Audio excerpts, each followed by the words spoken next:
저는 참 2011년도에 사실 여의도 침례교회 군선교회 군 교회 목사로 이제 파송을 받아서 2년간 사역을 했습니다. 그리고 2013년도부터 그 여의도 침례교회에서 교구 목사로 이제 지금까지 사역을 했습니다. 그 여의도 침례교회 목회자가 될 때 저는 평생에 하나님께 받을 은혜를 다 받았다 생각했습니다. 그만큼 여의도 침례교회 목회자가 된 것은 하나님의 은혜였고 저에게는 큰 자부심이었습니다. 여의도 침례교회 목회자로 이렇게 사역을 하게 되고 또 지금까지 인도해 주신 하나님께 찬양과 영광을 올려드립니다.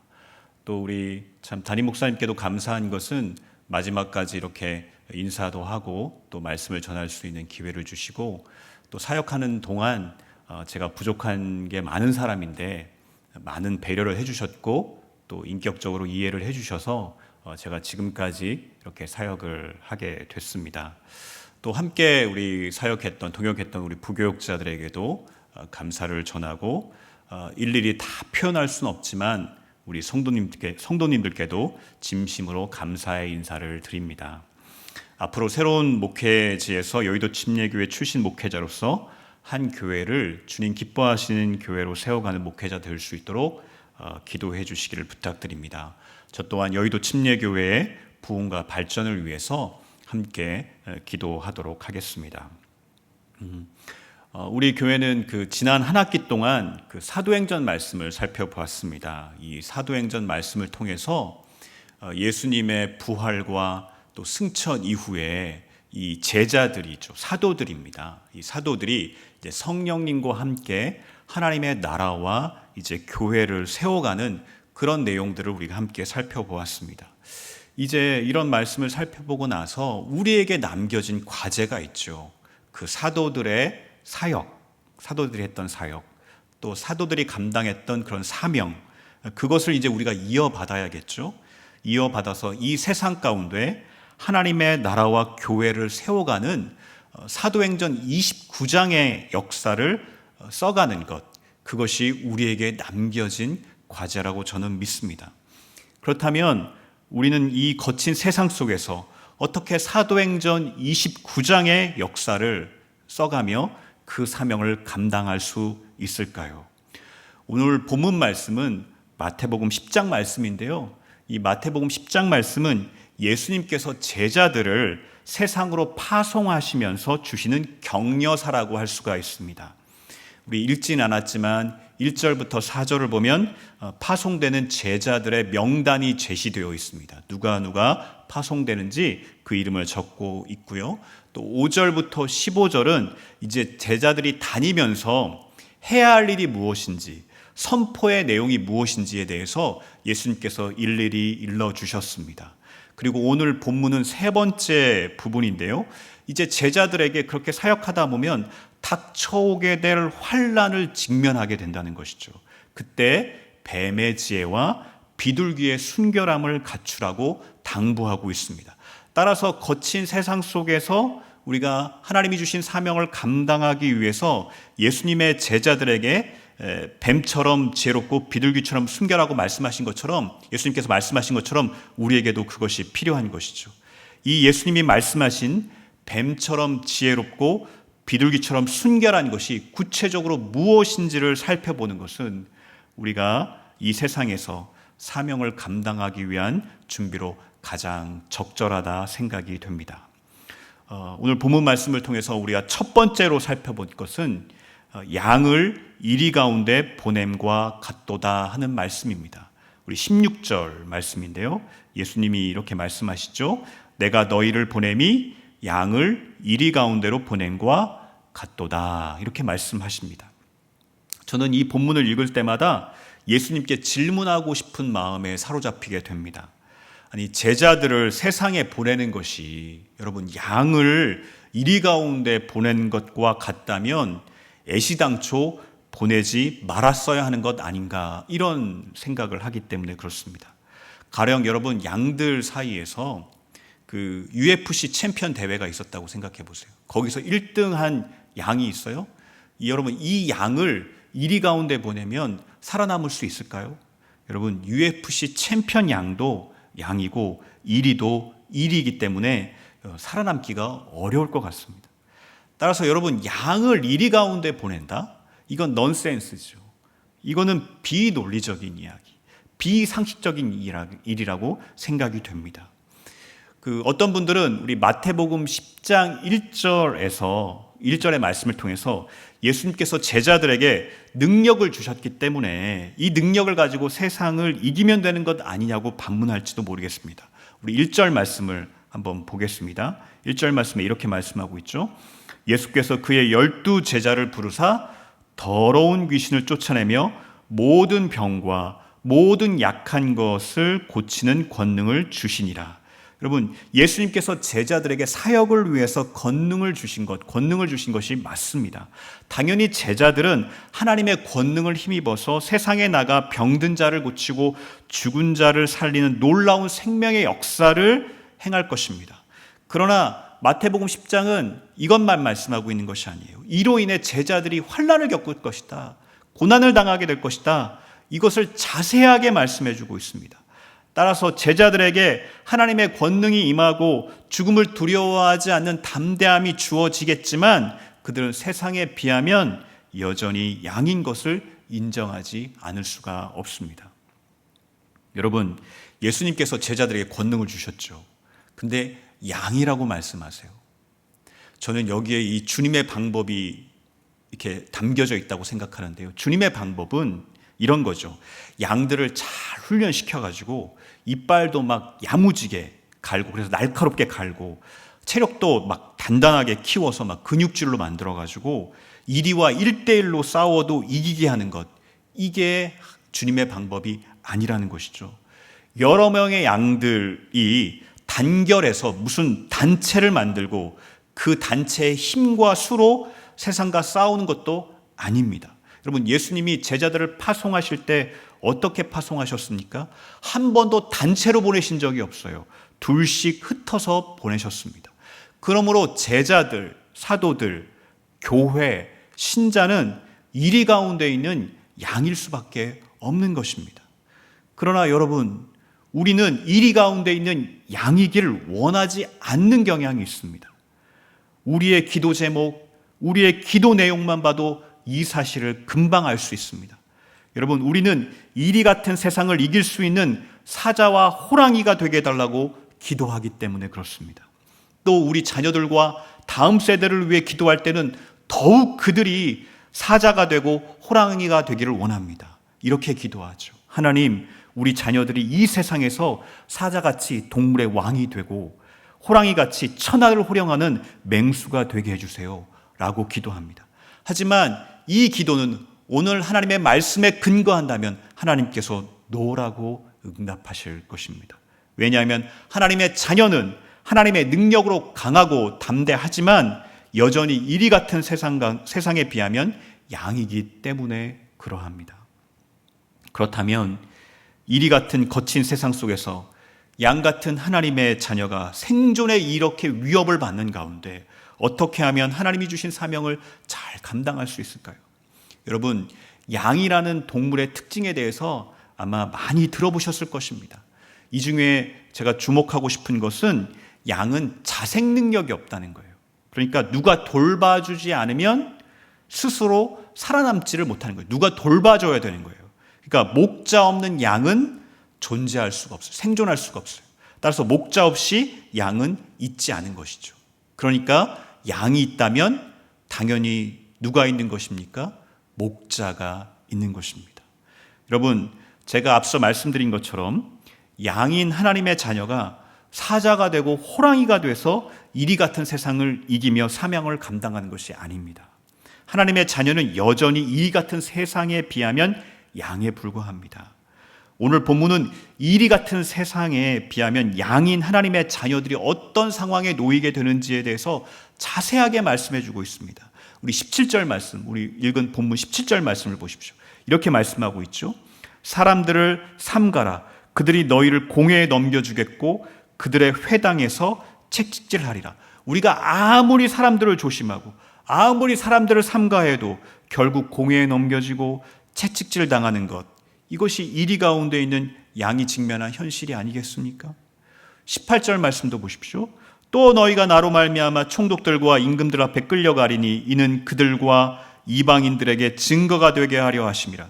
총독과 임금들 앞에 끌려가는 모습, 이리 가운데 있는 양의 영락없는 모습이 아니겠습니까? 여러분, 여기까지 읽으면 나 절대 양이고 싶지 않다, 나 양하고 싶지 않다, 그런 마음이 드실 겁니다. 그러나 이후의 말씀부터 반전이 일어나기 시작합니다. 우리 19절 말씀 보시죠. 19절 말씀에 이렇게 말씀하고 있죠. 너희를 넘겨줄 때 어떻게 또는 무엇을 말할까 염려하지 말라. 그때 너희에게 할 말을 주시리니. 염려로 가득할 수밖에 없는 하나님의 자녀들에게 예수님께서 염려하지 말라, 그 마음을 먼저 다독여 주십니다. 그리고 20절 말씀에서 예수님이 우리를 버리신 것이 아니라 우리를 보내신 것임을 확인하게 됩니다. 우리 20절 말씀 같이 좀 함께 읽어보겠습니다. 읽겠습니다. 말하는 이는 너희가 아니라 너희 속에서 말씀하시는 이는 이 곧 너희 아버지의 성령이시니라. 여러분, 그렇습니다. 하나님께서, 예수님께서, 성령님께서 양 같은 존재로 이리 같은 세상 속에서 사명을 감당하는 하나님의 자녀와 함께 해주시겠다고 약속하시고 언약하시고 말씀하신 것입니다. 여러분, 하나님께서 양 같은 하나님의 자녀에게 목자가 되어 주시기에 세상이 아무리 거친 이리와 같아도 하나님의 자녀는 끝까지 사명을 감당하게 되는 것입니다. 여러분, 하나님께서 우리의 목자가 되어 주신다는 것, 이것을 묵상하니 시편 23편을 우리가 기억하지 않을 수 없죠. 시편 23편 4절은 이렇게 말씀하고 있죠. 내가 사망의 음침한 골짜기를 다닐지라도 해를 두려워하지 않을 것은 주께서 나와 함께 하심이라. 주의 지팡이와 막대기가 나를 안위하시나이다. 여러분, 예수님이 나의 목자가 되어주신다는 것을 생각할 때 예수님이 어떤 목자이신지를 기억하게 됩니다. 요한복음 10장 11절은 말씀하고 있죠. 나는 선한 목자라. 선한 목자는 양들을 위하여 목숨을 버리거니와. 여러분, 이리와 같은 거친 세상 속에서 우리가 양 같은 존재여도 괜찮을 것 같습니다.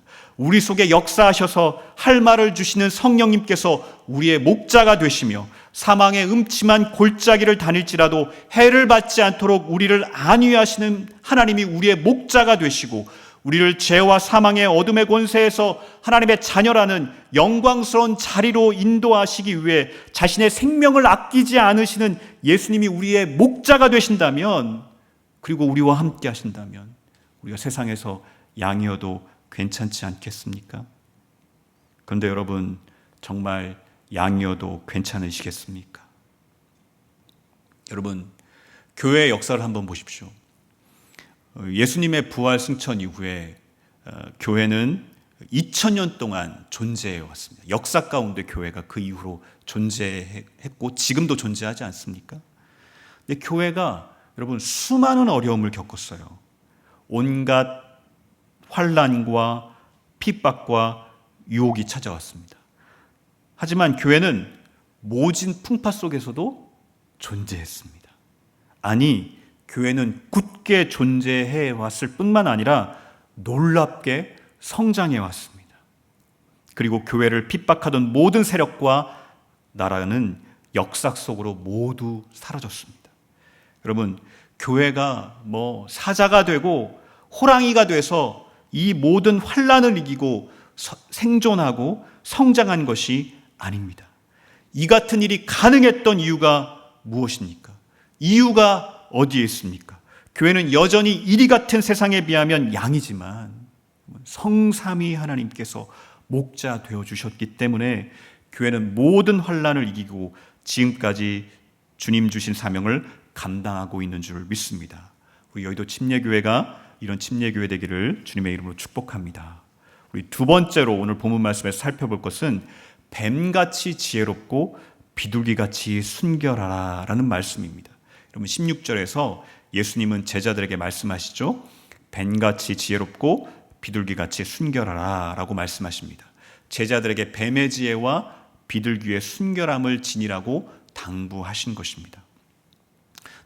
근데 여러분, 예수님께서 뱀처럼 지혜롭고 라고 하신 말씀이 저는 개인적으로 잘 받아들여지지 않았습니다. 왜냐하면 예수님께서 하나님의 자녀들에게 조금 간교해도 돼, 조금 간교하게 살아도 돼, 이렇게 말씀하시는 것 같이 이 말씀이 이해됐기 때문에 그렇습니다. 하지만 이 말씀을 이제 공부해 보면서 이 뱀처럼 지혜롭게의 말씀은 간교해도 된다는 말씀이 전혀 아니었습니다. 여러분, 창세기 3장 1절에 뱀은 하나님이 지으신 피조물 가운데 가장 간교한 그런 존재라고 말씀하고 있죠. 근데 이때 간교하다는 히브리 말이 아룸이라는 말이라고 해요. 근데 이 아룸이라는 말이 성경에 이중적인 의미로 쓰였다고 합니다. 여러분, 간교하다 이런 의미로도 쓰이지만 잠언 12장 23절과 같은 구절에서는 슬기롭다, 지혜롭다 이렇게 쓰이기도 했다는 것입니다. 이걸 조금 더 구체적으로 예를 들어보면 이렇습니다. 하나님의 명령과 약속을 어기고 의심하게 하는 뱀의 지혜, 그때 아룸은 간교한 거예요. 근데 지혜의 근본이신 하나님을 경외하고 하나님의 계명을 마음에 두는 것, 그건 슬기로운 것 아닙니까? 이때 아룸은 슬기로운 거예요. 근데 여러분 한번 생각해 보세요. 성경 전체가 아주 일관적으로 말하고 있는 지혜가 무엇이죠? 성경이 말하는 지혜의 근본이 무엇입니까? 하나님을 경외하는 것. 하나님을 경외하는 것이 지혜라고 하지 않습니까?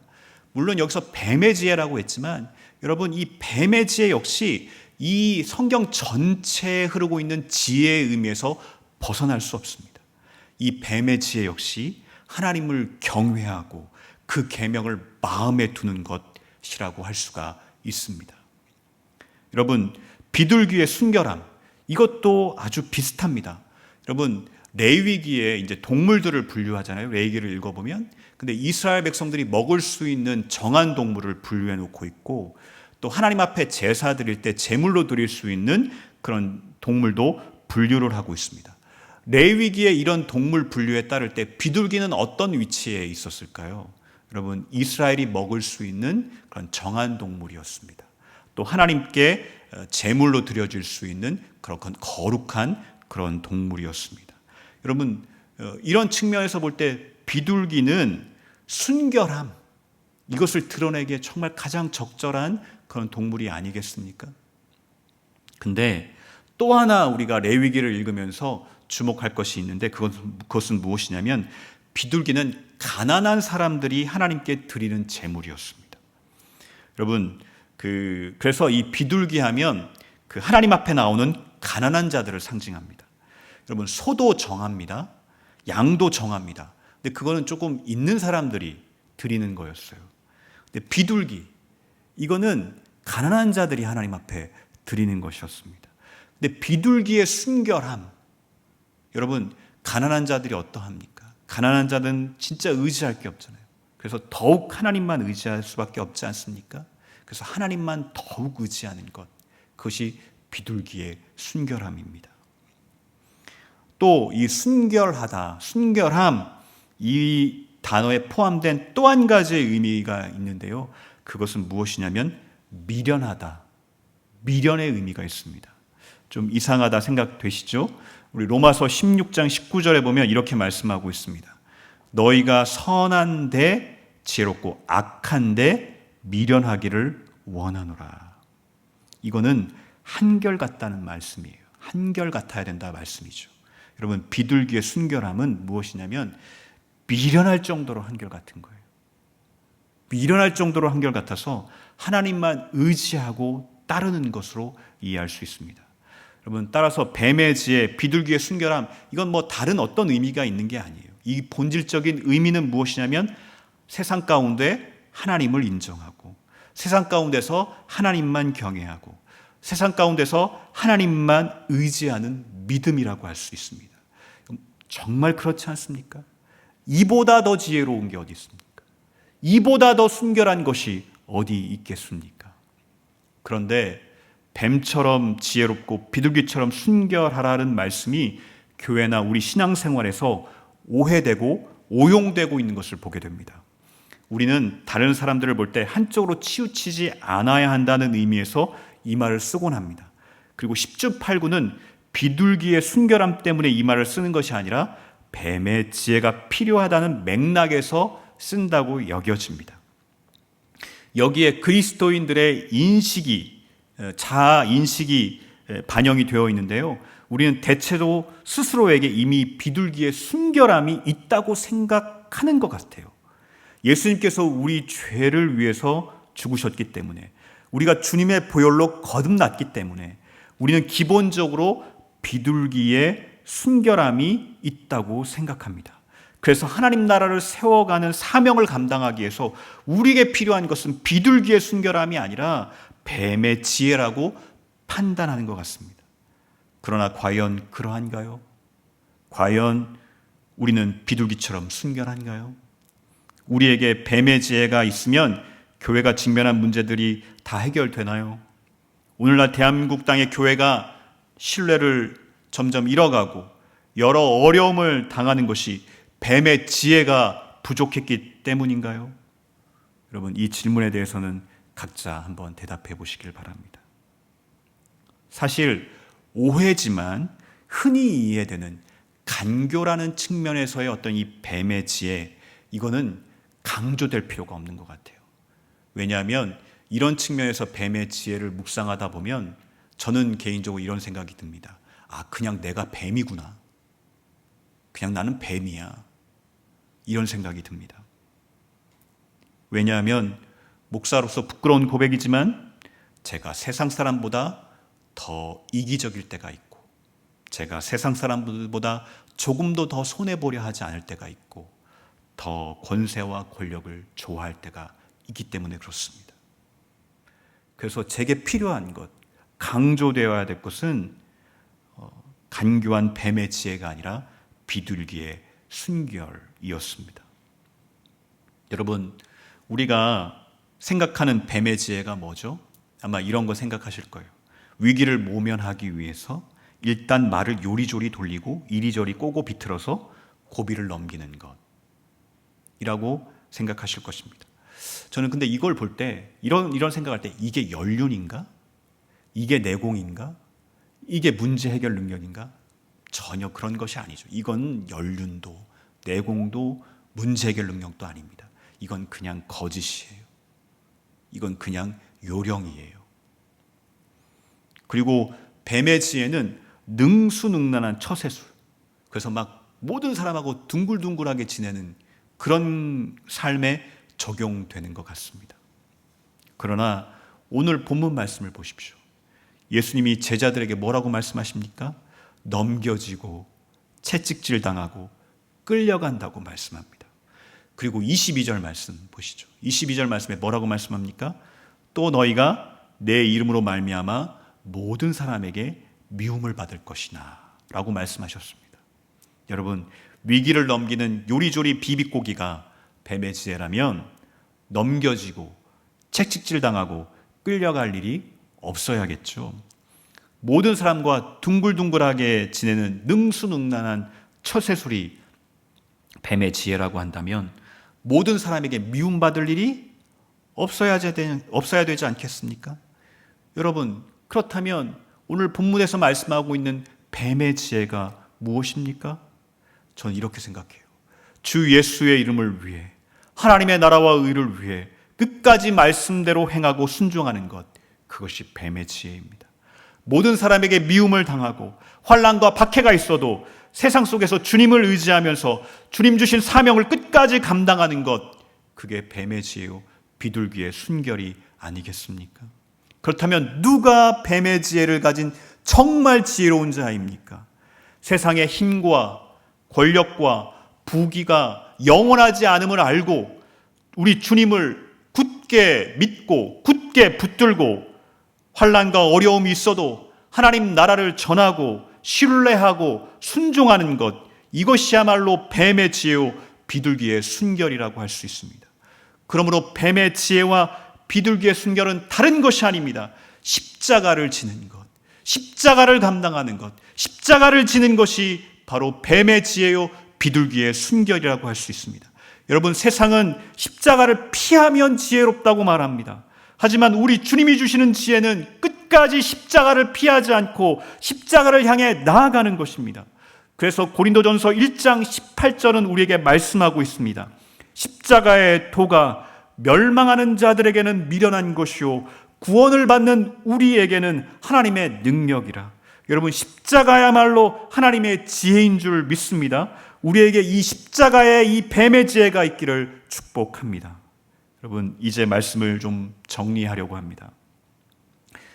제가 설교를 준비하면서 평소에 존경하는 우리 존 파이퍼 목사님의 이런 운영하시는 사이트가 있는데, 거기 사이트에 접속해서 오늘 주제나 본문과 관련된 그분이 쓰신 아티클이 있는가 이렇게 조사를 해보니까, 검색을 해보니까 한 편의 글이 있었습니다. 제가 그것을 이제 주목해서 이렇게 쭉 훑어보는데 제 눈에 두 가지의 단어가 딱 눈에 들어왔습니다. 먼저 첫 번째 단어는 코스트, 비용, 대가라는 이 단어가 눈에 들어왔습니다. 예수님으로부터 세상에 파송받은 제자들은 대가를 지불해야 된다는 것이죠.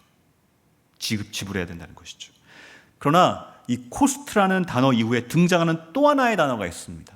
그 단어가 무엇이었냐면 blessing이라는 단어였습니다. 우리가 거친 세상 속에서 사명을 감당하기 위해 지불해야 될 코스트, 비용이, 대가가 있습니다. 그러나 반드시 이에 따른 하나님이 주시는 블레싱, 축복도 있다는 것이죠. 제가 그래서 그 아티클을 읽고 그냥 한마디로 결론을 내렸습니다. 대가는 곧 축복이다. 대가는 곧 축복이다. 이렇게 결론을 내렸습니다. 사랑하는 성도 여러분, 우리가 거친 세상 속에서 사명을 감당하기 위해서 지불해야 될 코스트, 대가가 있을 것입니다. 저는 이것을 한마디로 이렇게 말씀드리고 싶습니다. 양의 본분을 지키는 것. 양의 본분을 지키는 것. 이렇게 말씀드리고 싶습니다. 여러분, 상황에 따라서 내게 힘이 있다며 둔갑하거나 변모하거나 변질하지 않는 대가를 지불하는 것입니다. 만일 우리가 양을 만나면 양이 되고, 이리 만나면 이리가 되고, 사자 만나면 사자 되고, 호랑이 만나면 호랑이가 된다면 여러분, 대가를 지불하는 것이 아닙니다. 양 앞에서도, 이리 앞에서도, 사자와 호랑이 앞에서도 여전히 양으로 존재하는 것이 대가를 지불하는 것입니다. 여러분, 저쪽이 눈꼬리 치켜뜨면 나는 그 사람보다 더 높이 눈꼬리 치켜뜰 수 있지만 그렇게 하지 않는 것, 그것이 대가를 지불하는 것입니다. 끝까지 양으로 존재하는 것, 우리가 지불해야 될 대가입니다. 또 뱀의 지혜와 비둘기의 순결, 이게 십자가를 지는 지혜 아닙니까? 이 십자가를 지고 사명을 감당하는 이 대가를 또 지불해야 되는 것입니다.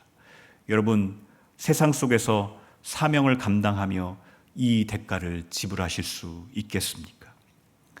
존 파이퍼 목사님은 이 대가를 지불하는 자들에게 주어지는 축복을 마태복음 10장을 근거로 해서 10가지로 정리하고 있습니다.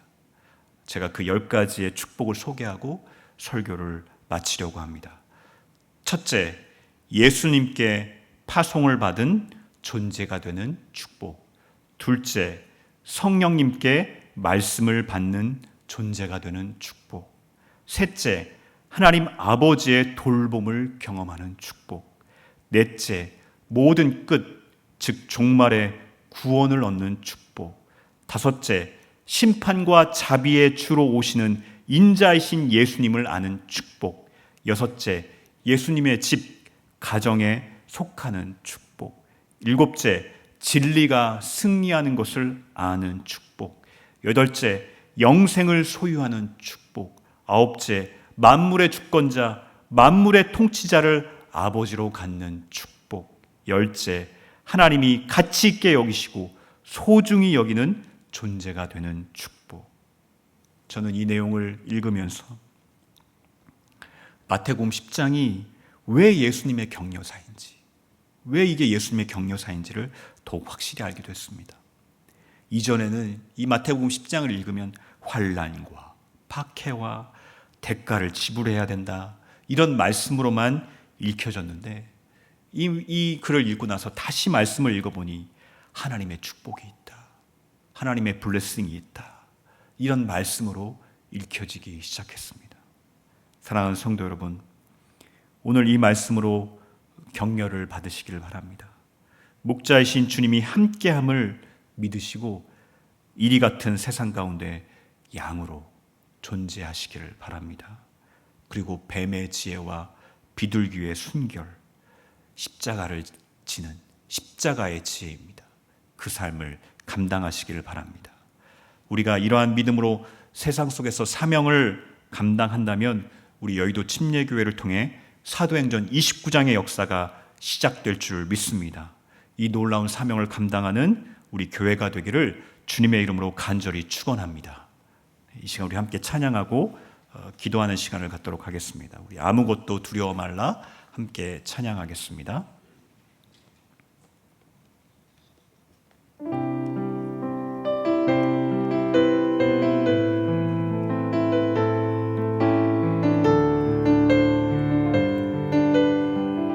아무것도 두려워 말라.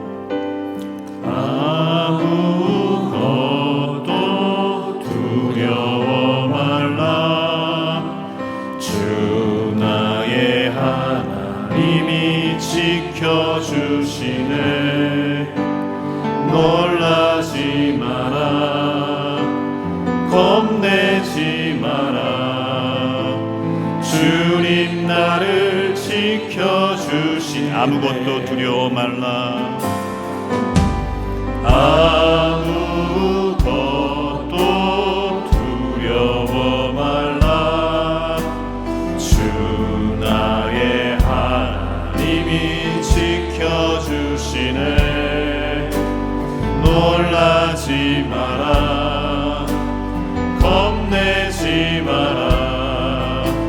주님 나를 지켜주시네. 내 마음이 힘에 겨워 지칠지라도, 내 맘이 힘에 겨워 지칠지라도 주님 나를 지켜주시네. 주님 나를 지켜주시네. 세상의 험한 풍파 몰아칠 때도, 세상의 험한 풍파 몰아칠 주님 나를 지켜주시네. 주님 나를 지켜주시네.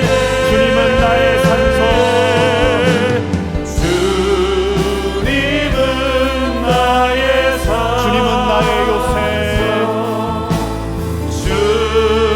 주님은 나의 요새, 주님은 나의 소망, 주님은 나의 힘이 되신 여호와.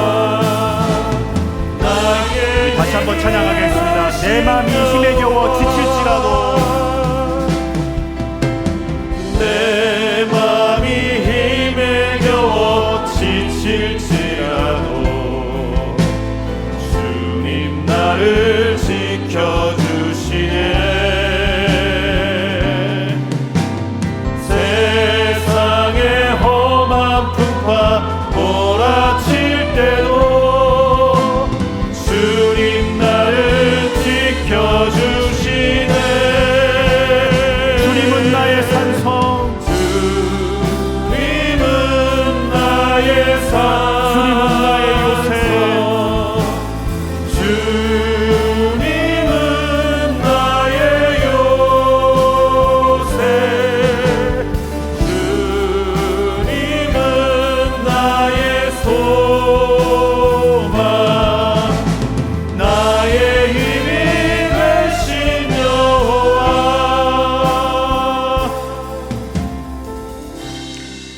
이 시간 오늘 말씀을 우리가 붙들고 이 시간 좀 결단하면서 우리 하나님 앞에 기도했으면 좋겠습니다. 우리가 이제 사명이 남겨져 있습니다. 주님 오시는 그날까지 우리가 감당해야 될 사명이 있습니다. 이 세상 가운데서 우리가 이 사명을 감당해야 합니다. 근데 세상은 이리와 같죠. 그리고 우리는 양에 불과합니다. 그러나 우리가 그 사명 감당할 수 있습니다. 다른 것을 목자로 삼지 마십시오. 우리가 가진 그 무엇을 목자로 삼지 마십시오. 우리 하나님을 목자로 삼고 예수님을 목자로 삼고 우리 성령님을 우리가 목자로 삼으면 우린 양이지만 이 세상 가운데서, 이 거친 세상 가운데서 주님 주신 사명, 그 사도행전 29장의 사명을 우리가 끝까지 감당할 수 있습니다. 그래서 우리를 통해서 하나님의 나라가 세워지고 하나님의 교회가 세워지고 하나님의 사람들이 세워질 것입니다. 그 사명을 감당하겠다고 기도했으면 좋겠고요. 또 우리에게 뱀의 지혜와 비둘기의 순결함이 있기를 기도했으면 좋겠습니다. 그것은 어떤 능수능란함이 아닙니다. 세상 속에서 우리가 사명 감당하는 것 힘들고 어렵지만 끝까지 그 십자가 지고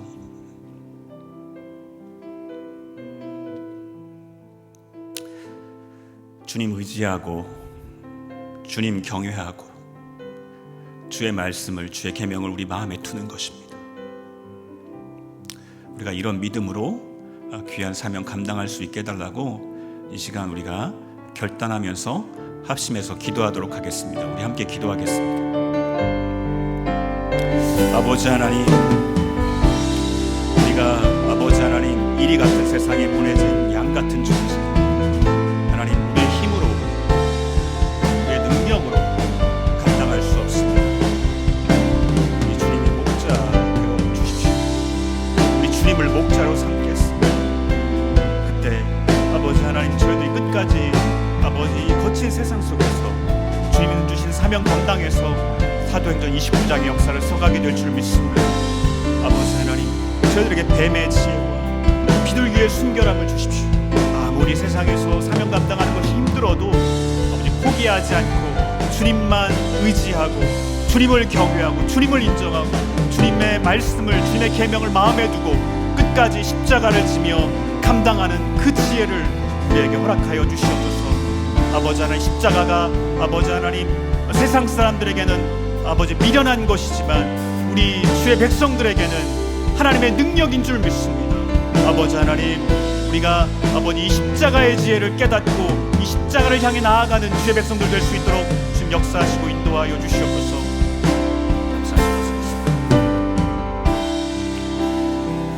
사랑과 은혜가 풍성하신 하나님 아버지, 우리 여의도 침례교회를 세우시고 여의도 침례교회를 사랑하셔서 지금까지 주님의 사명을 잘 감당하게 해주심을 감사드립니다.